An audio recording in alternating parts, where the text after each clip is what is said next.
안녕하세요 여러분. TV중학과학 3학년의 장은경입니다.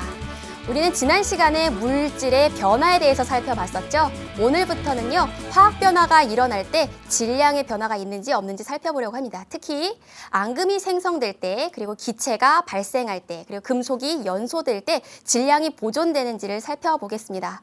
여러분들 교재 56쪽을 펴시고요. 준비되셨으면 시작해 볼까요?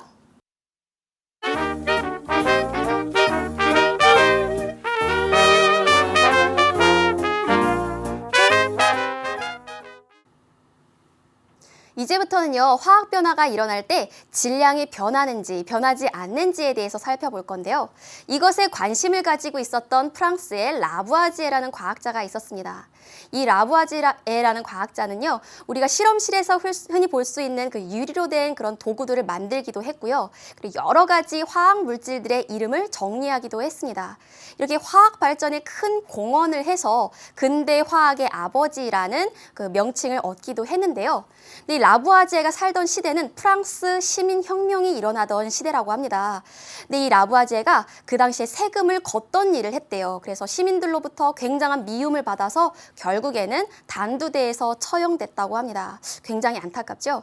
근데 이 라부아지에라는 과학자는요, 실험을 통해서 어떤 물질을 태우기 전이나 태운 후나 질량이 같다는 걸 증명했습니다. 그것을 우리는 질량 보존의 법칙이라고 합니다. 그럼 이 질량 보존의 법칙을 좀 더 자세히 한번 살펴볼까요?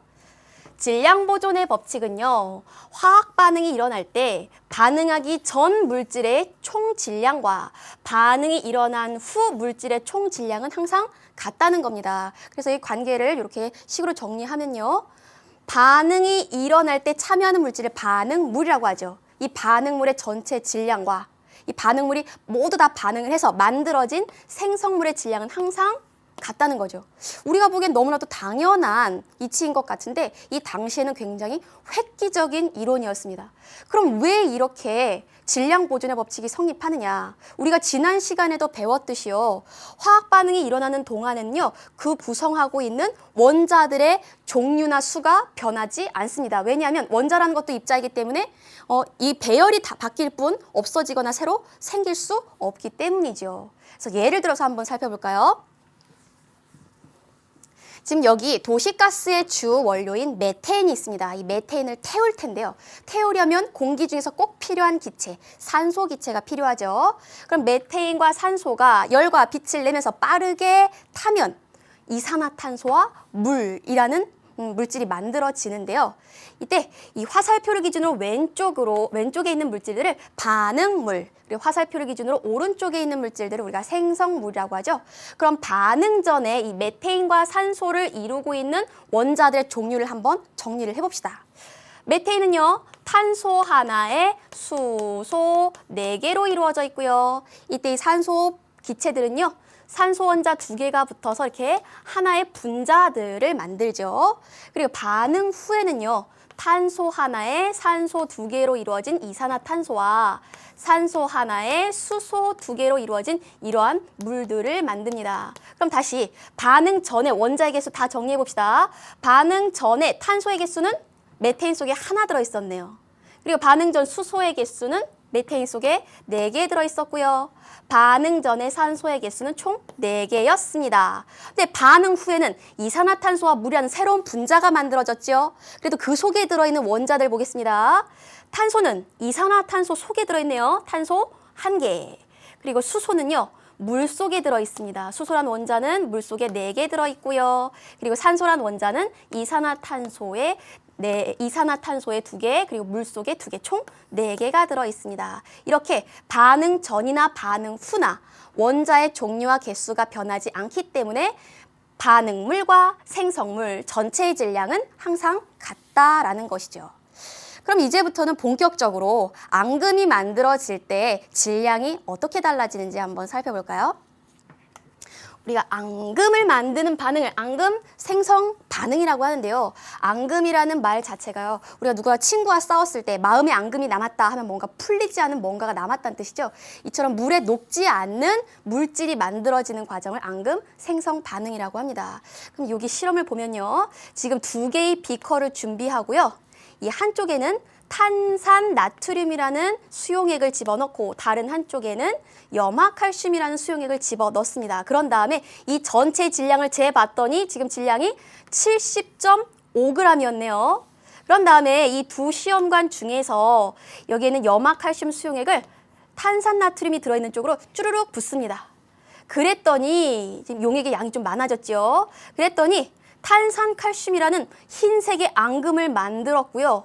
그리고 나서 이 전체 질량을 재봤더니 여전히 70.5g이었습니다. 그러니까 반응하기 전이나 반응한 후나 전체 질량이 같다는 것이죠. 이렇게 앙금 생성 반응은 실험을 통해서도 질량이 보존된다는 것을 알 수가 있습니다. 이 과정을요, 화학 반응식으로 살짝 점검을 할게요. 왜냐하면요, 이 화학 반응식을 알면 그 각각의 상황을 정확하고 자세하게 알 수 있기 때문이죠. 그럼 우리가 2학년 때 배운 화학식을 이용해서 화학 반응식 한번 살짝 정리해 볼까요? 반응하기 전에 탄산 나트륨과 염화칼슘 수용액이 있었는데요. 탄산 나트륨은 Na2CO3라고 표현을 하고요. 염화칼슘은 칼슘에 염화이온 2개가 붙어서 CaCl2라고 쓰죠.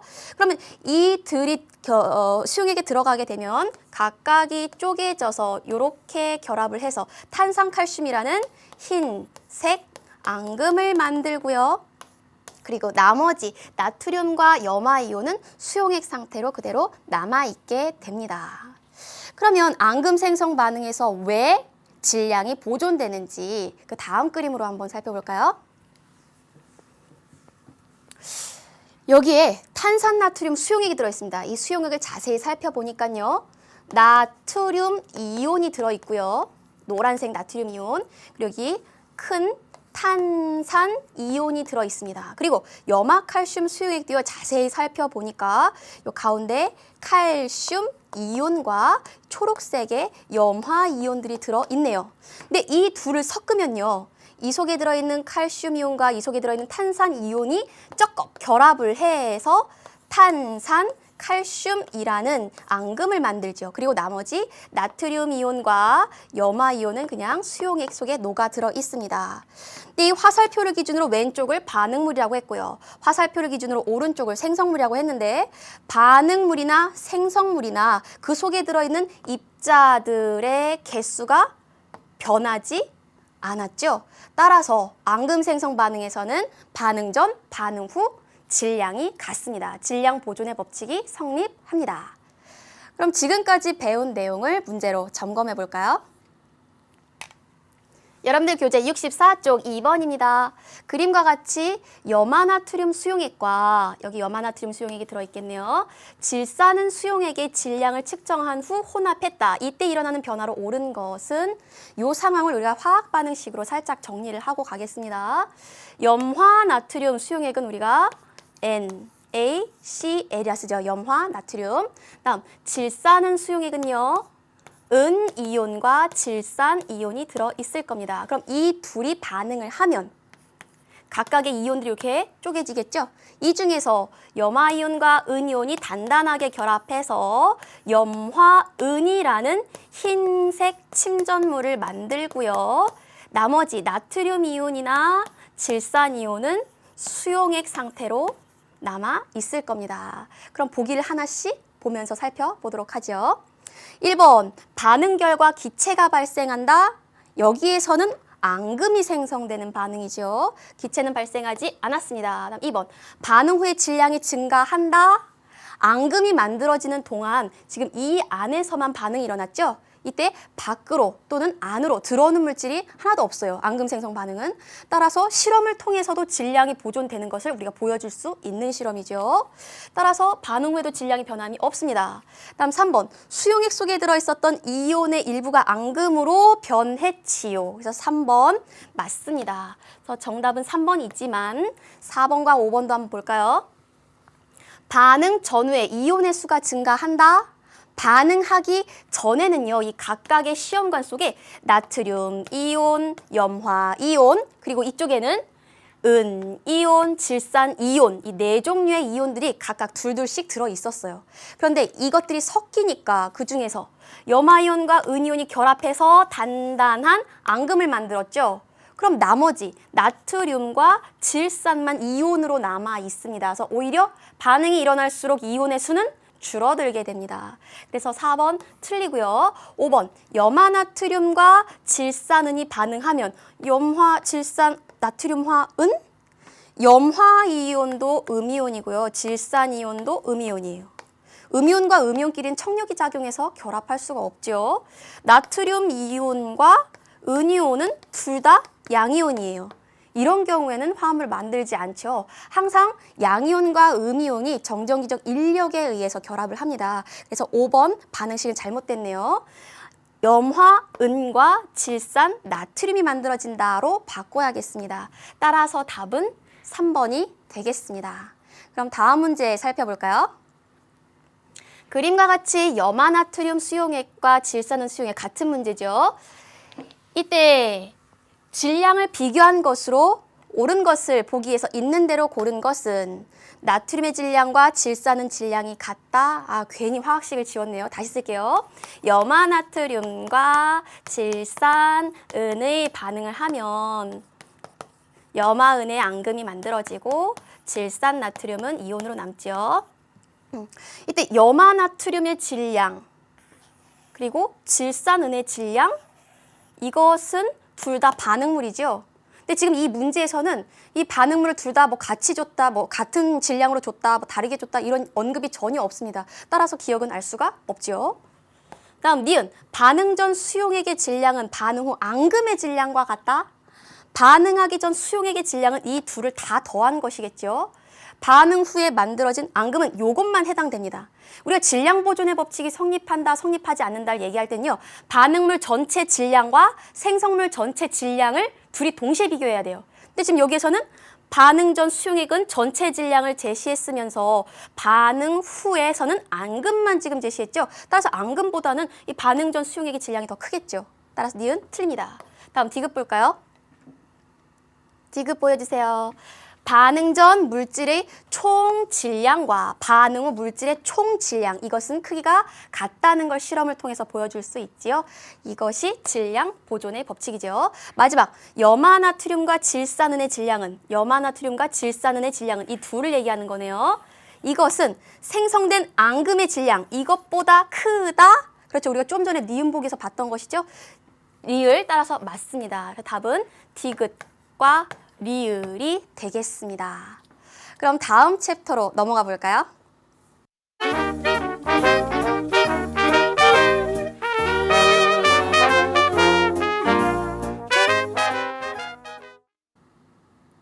이제부터 기체가 발생하는 과정에서 질량이 변하는지 변하지 않는지를 살펴볼 건데요.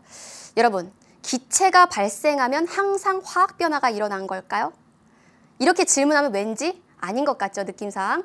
네, 기체가 발생한다고 항상 화학 변화가 일어나는 건 아닙니다. 예를 들어서 우리가 라면을 끓일 때 물을 넣어서 이렇게 보글보글 끓이면요.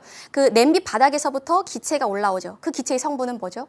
수증기죠. 즉 물을 끓이면 물이 수증기로 상태가 변하면서 기체를 만들어내는데 물이 수증기로 상태가 변하는 것을 우리가 물리변화라고 하죠. 따라서 기체가 발생했다고 해서 항상 화학 변화가 일어나는 것은 아닙니다. 근데 우리가 지금부터 이야기할 것은요. 기체가 발생하는 반응 중에서 화학 변화와 관련된 것만 뽑아서 이야기하려고 합니다. 지금 여기에 실험 장치가 있는데요. 우리가 첫 번째 밀폐된 공간에서, 이거 중요하니까 밑줄 쳐주세요. 밀폐된 공간에서 기체가 발생하는 반응을 먼저 살펴보도록 하겠습니다. 지금 이 바이엘병 요 밑에는요. 마그네슘이라고 하는 금속이 밑에 들어있고요. 너무 작아서 잘 안 보이죠? 다음 이 윗부분에는요. 스포이트 속에 염산, 염화수소를 물에 녹인 염산이 들어있습니다. 근데 이때 질량을 재보니까요. 전체 질량이 45g이었어요. 그럼 이제 반응을 시켜봅시다. 여기에 있는 스포이트를 꾹 누르면 이제 여기 있는 염산이 쭈르륵 흘러나와서 마그네슘과 반응을 하겠죠. 그럼 밑에 화학 반응식을 참고해서 한번 정리해 볼게요. 마그네슘에 염산을 넣으면 이 염산 속에 들어있는 수소이온과 염화이온이 서로 갈라져서 여기에 있는 마그네슘과 염화이온이 결합해서 염화 마그네슘이란 물질을 만들고요. 수소는 기체 상태로 날아갑니다. 근데 이때 이 기체가 밖으로 빠져나가지 못하도록 밀폐시켜 놨죠. 그래서 이 전체 질량을 재보면요. 반응 전이나 반응 후나 똑같은 45g인 것을 알 수 있습니다. 이렇게 기체가 발생하는 반응도요. 밀폐된 공간에서 실험을 하면 질량 보존의 법칙이 성립함을 증명할 수 있습니다. 그럼 왜 이렇게 기체 발생 반응에서도 질량이 보존될까요? 다음 그림 볼게요. 이것도 마찬가지로 화학 반응이 일어나는 동안 원자들이 재배열될 뿐 없어지거나 새로 생기지 않아서 그럽니다. 그럼 원자 모형으로 개수를 한번 따져봅시다. 지금 반응하기 전에는요, 마그네슘 그리고 염화수소가 있었고요. 반응을 하고 나서는 마그네슘과 염화이온이 결합한 염화마그네슘 그리고 수소 기체가 발생합니다. 그러면 화학 반응이 일어나기 바로 전 반응물에서 마그네슘은 총 1개 있었죠. 그리고 수소는요, 수소 원자는 총 2개 있었네요. 다음 염소 원자는 2개 있었습니다. 그럼 이제 반응 후를 볼까요? 염화 마그네슘 속에 들어있는 마그네슘 1개, 그리고 수소 기체를 이루고 있는 수소 원자 2개, 그리고 염화 마그네슘 양옆에 붙어 있었던 염소 2개. 이렇게 반응하기 전이나 반응한 후나 원자의 종류와 개수가 변하지 않았죠. 따라서 기체 발생 반응에서도 질량 보존의 법칙이 성립합니다. 그럼 지금까지 밀폐된 상황에서 우리가 실험을 했어요. 이번에는 그러면 오픈시켜 봅시다. 열린 공간에서 한번 살펴볼게요. 이번엔 열린 공간에서 똑같은 실험을 할 건데요. 지금 여기에 염산이 들어있습니다. 염산이 들어있고요. 여기에 마그네슘 조각을 집어넣었어요. 집어넣자마자 질량을 재니까 44g이었어요. 근데 시간이 지나면 지날수록 질량이 점점 감소해서 43.9g으로 변했어요. 그럼 질량이 얼마나 달라졌죠? 0.1g 감소를 했죠. 그러면 이 실험에서는 질량 보존의 법칙이 성립하지 않는 걸까요? 법칙이라고 하면 예외 없이 적용될 때 우리가 법칙이라는 단어를 붙입니다. 이때도 질량 보존의 법칙이 성립할 텐데 왜 이렇게 질량이 줄어들었을까요? 우리가 뭔가 생각하지 못한 그런 단서, 놓친 단서가 있기 때문에 그럴 텐데요. 이럴 때에는 화학 반응식을 다시 한번 살펴보겠습니다. 마그네슘이 염산과 반응을 하면 염화 마그네슘뿐만 아니라 수소라는 기체가 발생을 하죠. 그럼 우리가 제일 처음에는 어떠한 질량을 쟀나요? 마그네슘과 염산, 이 둘을 다 질량을 재서 44g이라는 걸 알았죠. 그럼 그 다음에 반응이 한참 일어나고 난 다음에 잰 질량은요. 이때 이 43.9g이라는 질량은 염화 마그네슘 수용액만 우리가 잰 거죠. 지금 열려있는 상태이기 때문에 수소 기체가 밖으로 빠져나갔기 때문이죠. 따라서 이 감소한 0.1g의 주인공은 바로 수소입니다. 그래서 이 반응식에 다시 한번 쓰면 44g은 염화 마그네슘 수용액 43.9g에다가 수소의 질량 0.1g 이렇게 생각하시면 돼요. 따라서 반응 전의 전체 질량과 반응 후 수소까지 다 고려를 해서요. 날아간 수소까지 고려해서 이 전체 질량을 계산을 하면요. 각각의 질량은 크기가 같습니다. 따라서 질량 보존의 법칙이 이때도 성립이 됩니다. 그럼 이러한 비슷한 예를 하나 더 살펴볼까요? 이번에도 열린 공간에서 종이를 연소시켜 봅시다. 라부아지에 이전의 사람들은요, 모든 물질에는 플로지스톤이라는 영험한 기운이 들어있는데 그 나무나 종이를 이렇게 태우게 되면 너무 뜨거워서 그 영험한 기운이 밖으로 날아간다. 그래서 질량이 감소한다라고 이야기를 했습니다. 근데 여러분들이 생각했을 때 논리적으로 맞는 것 같나요? 라부아지에가 그게 아니라는 것을 실험을 통해서 증명했는데요. 지금 요 상황 한번 볼게요.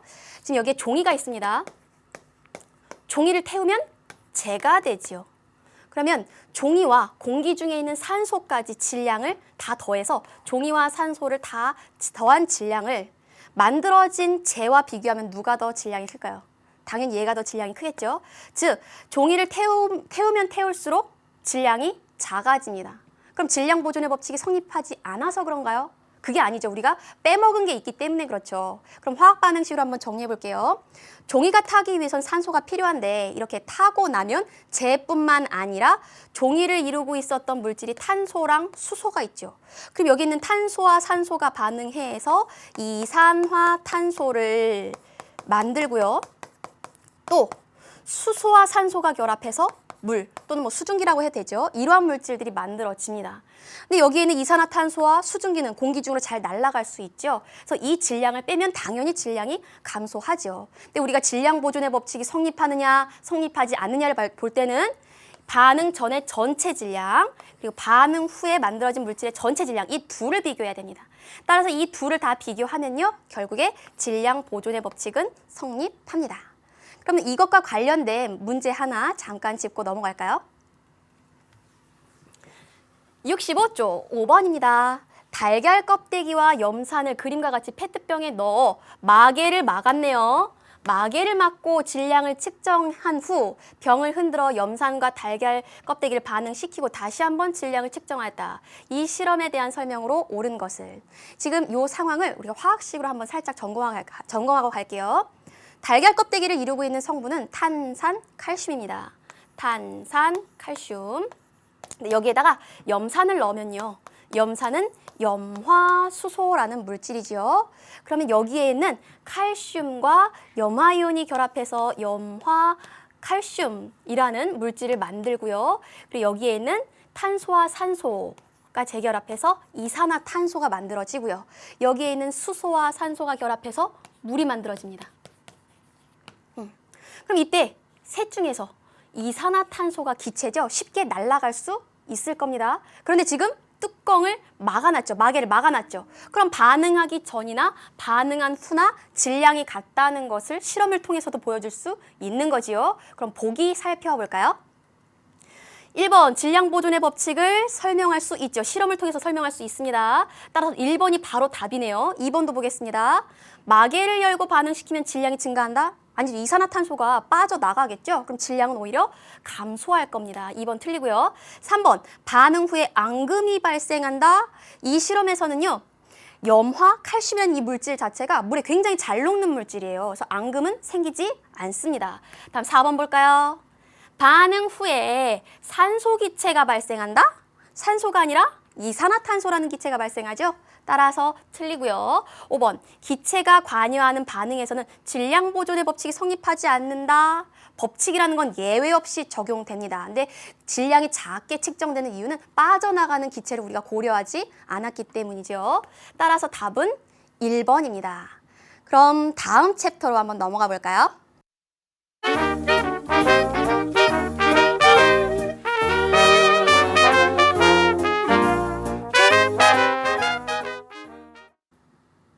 이제는 금속을 연소시켰을 때 질량의 변화를 살펴보도록 하겠습니다. 우선 먼저 밀폐된 공간에서 금속을 한번 연소시켜 볼게요. 그림을 봅시다. 밀폐된 상태라는 것을 알아두고요. 지금 양옆에 윗접시 저울이 있는데 균형을 맞춰 놓고요. 그리고 이 위에 똑같은 질량의 강철솜을 같이 올려놓습니다. 그리고요. 똑같은 크기의 컵을 이렇게 닫아 놓습니다. 밀폐를 시킨 거죠. 그리고 이 둘 중에서요. 오른쪽에 있는 요 강철솜만 연소를 시킵니다. 그럼 이 속에 들어있었던 철은 그 공기 중에 들어있었던 산소와 반응을 해서 산화철이라는 물질로 변하게 돼요. 그래서 색이 여기선 은백색이지만 검은색으로 바뀌죠.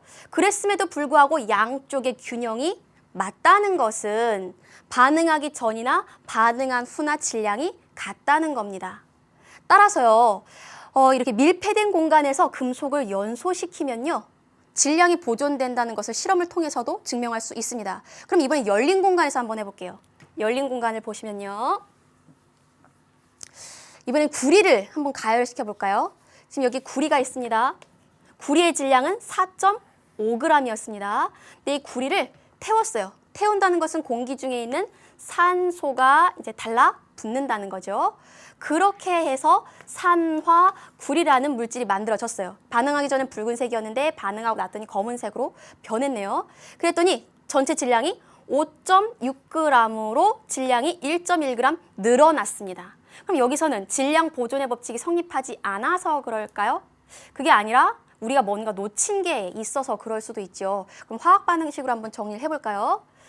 구리는 Cu, 이 앞에 E를 쓰는 이유는요. 구리는 금속이기 때문에 분자식으로 쓸 수 없다는 거 2학년 때 배웠죠.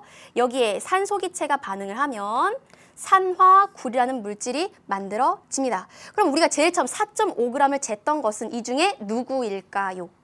우리가 구리만 잰 거죠. 그렇죠? 산소를 재지 않았죠. 구리만 잰 거죠. 그리고요, 최종적으로 잰 5.6g이라고 하는 것은 산화구리의 질량입니다. 따라서 우리가 산소를 빼먹은 거죠. 공기 중에 있는 산소가 더 결합을 해서 질량이 늘어났는데 그것을 우리가 고려하지 못한 것이죠. 따라서 이 늘어난 1.1g의 주인공은 산소라는 걸 알 수 있습니다. 사실 이것까지 다 고려를 한다면요. 구리와 산소의 총 질량은 만들어진 산화구리의 총 질량과 크기가 같습니다. 따라서 이 경우에도요. 질량 보존의 법칙이 성립합니다. 그럼 왜 그런지 다음 그림으로 한번 살펴볼까요? 지금 구리와 산소가 반응해서 산화구리가 만들어질 때 원자의 개수가 변하는지 변하지 않는지 이 개수 한번 따져볼게요. 반응 전에 구리의 개수는 총 2개였습니다. 그리고 반응 전에 산소 원자 2개가 모여서 하나의 산소 분자를 이루고 있었죠. 이때 산소 원자 개수가 2개였어요. 근데 반응하고 나서 만들어진 산화구리를 보니까 산화구리를 이루고 있는 구리의 원자의 개수도 2개. 산소 원자의 개수도 2개죠. 이처럼 반응 전이나 반응 후나 원자의 종류와 개수가 변하지 않기 때문에 질량 보존의 법칙은 항상 성립합니다. 그럼 여기까지 정리를 하면요.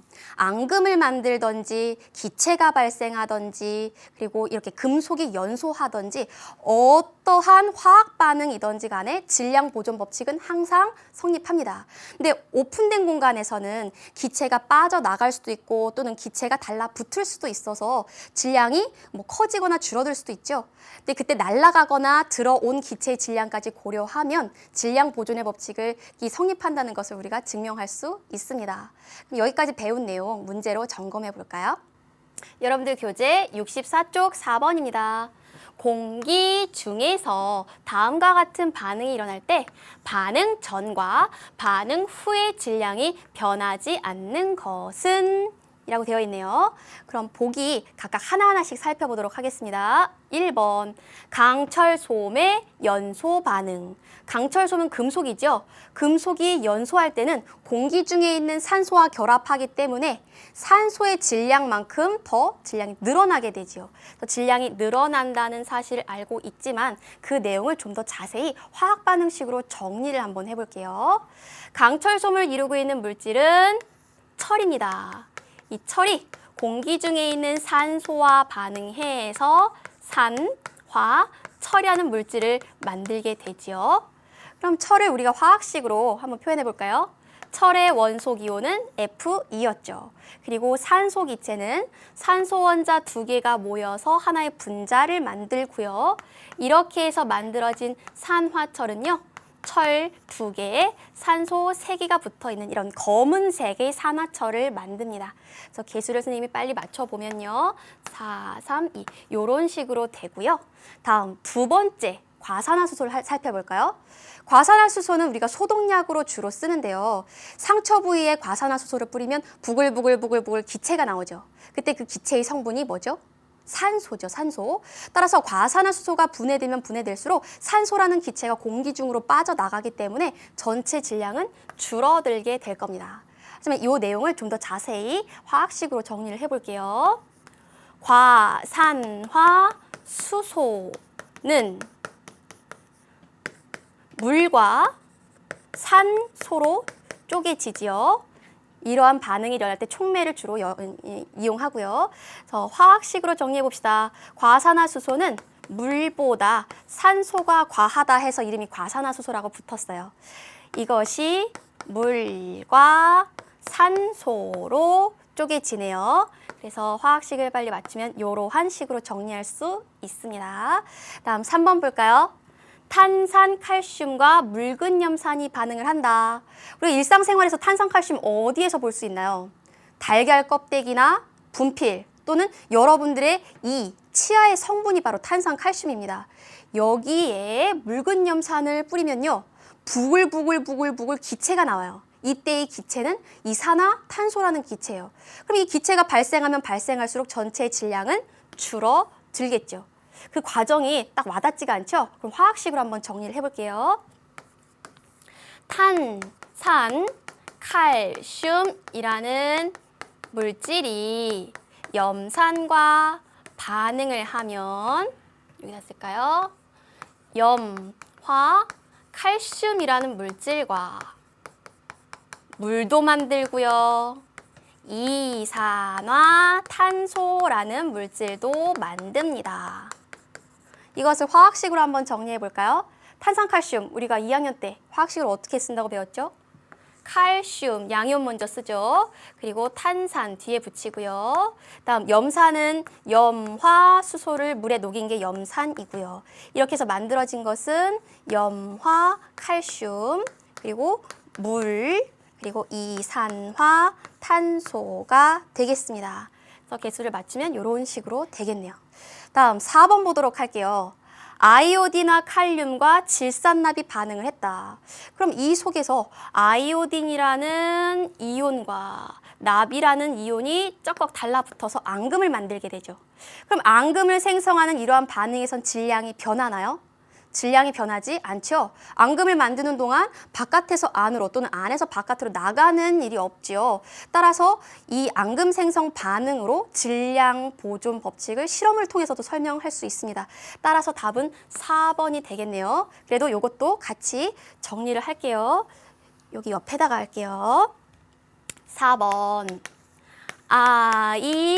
아이오딘화 칼륨과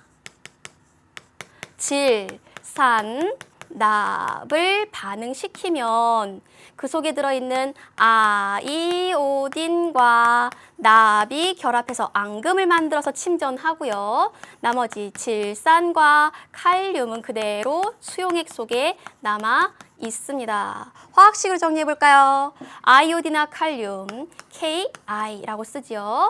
다음 질산납, 납 먼저 씁니다. PB, 질산이온, NO3. 이건 두 개 달라붙고요. 그렇게 해서 만들어진 앙금은 PbI2, 아이오딘화 납. 그리고 나머지 칼륨과 질산이온은 그대로 남아있게 됩니다. 다음 5번 한번 살펴볼까요? 묽은 염산과 마그네슘의 반응.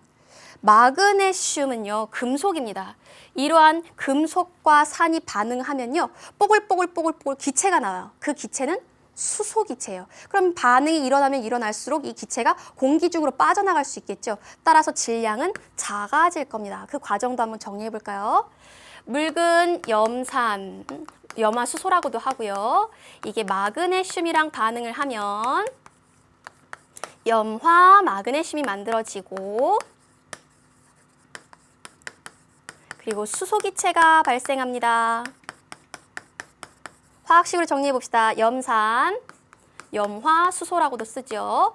마그네슘 반응하면 염화 마그네슘이 만들어지고 수소 기체가 발생합니다.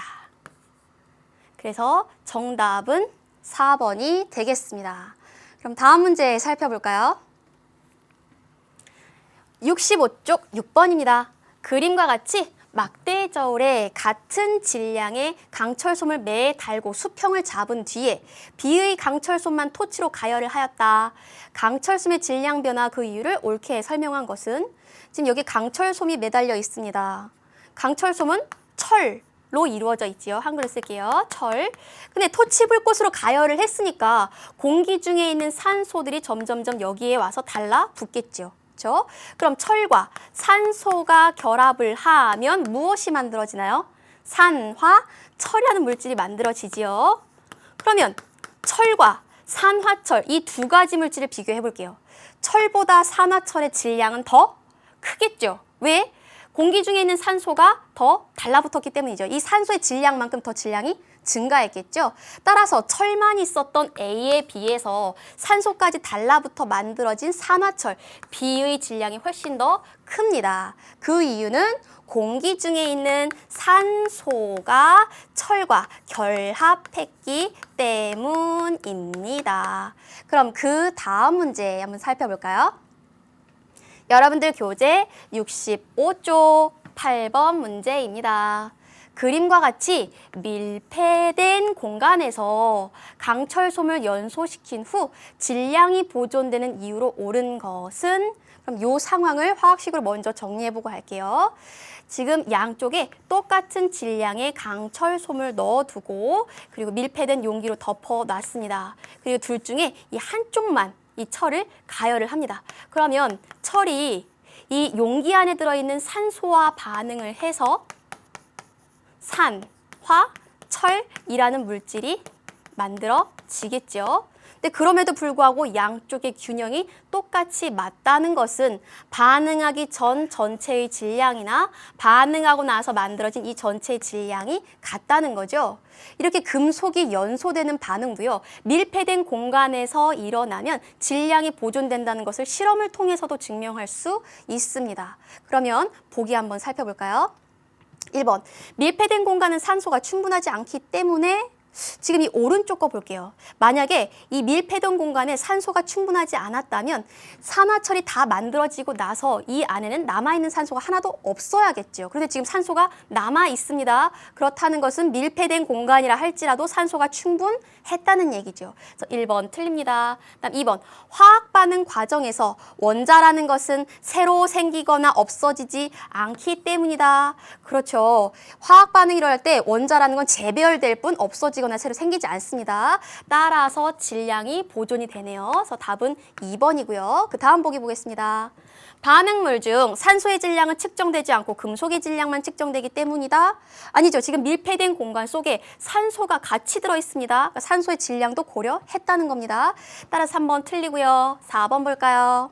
금속을 공기 중에서 태우면 산소와 결합하여 금속 산화물이 생성되기 때문이다. 맞는 말이긴 한데요. 지금 이 4번 보기를 보면 공기 중에서란 말이 들어있어요. 지금 이 실험 상황과 맞지 않죠. 우린 밀폐된 실험 상황을 얘기하죠. 4번 틀립니다. 5번 볼까요? 밀폐된 공간에서는 철과 산소가 일정한 성분 비율로 이루며 결합하지 않기 때문이다. 이거는 다음 시간에 배울 일정 성분비 법칙과 관련 있는 내용인데요. 지금 이 실험은 질량 보존의 법칙을 설명하기 위한 실험입니다. 따라서 주제에 어긋납니다. 그래서 답은 2번입니다. 오늘은요, 질량 보존의 법칙에 대해서 공부했는데요. 다음 시간에는 일정 성분비 법칙에 대해서 살펴보도록 하겠습니다. 여러분들 고생 많으셨고요. 다음 시간에 봅시다. 안녕!